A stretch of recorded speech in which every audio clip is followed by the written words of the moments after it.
Yung siyam na pag-aari mo ng construction company, meron ba pagkakataon na sila naglalaban sa isang bidding, sa isang kontrata? Hindi po. Pag makakuha ako ng record sa Pagpapakaalam ko. DPWH na si St. Timothy, si St. Gerard, si Alpha Phi Omega, Si Alpha and Omega and St. Gerard, hindi po sila nagsasali sa isang bidding. Pero Okay yung nga. ibang licenses, magkakasama sila minsan. and then minsan naglalaban-laban yun, Siyam. Yes po. Oh, so that is not a legitimate bidding. Dahil yung Siyam na yon na naglalaban-laban sa isang award sa isang kontrata, iisa lang ang may-ari. So kahit sino doon, kahit sinong manalo doon sa bidding na yon, ikaw ang panalo. Dahil sa'yo lahat yun eh. Correct?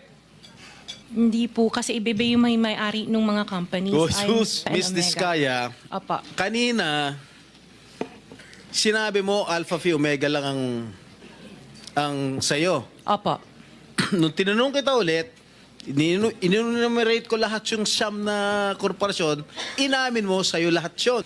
Apa. O ngayon, ang tinatanong ko sa'yo, yung bang Siyam na korporasyon na yun, Panglimang tanong na. naglalaban-laban ba sa bidding yan? Opo, sumagot ako. Opo. Naglalaban-laban?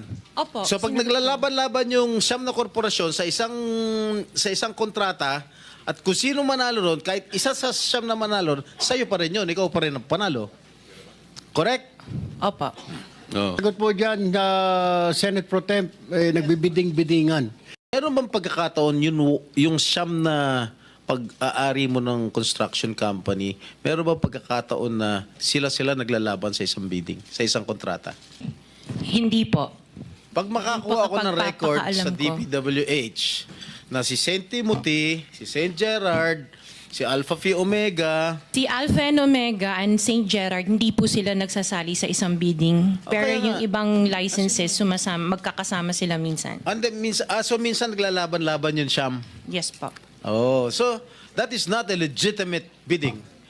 Dahil yung Siyam na yon na naglalaban-laban sa isang award sa isang kontrata, iisa lang ang may-ari. So kahit sino doon, kahit sinong manalo doon sa bidding na yon,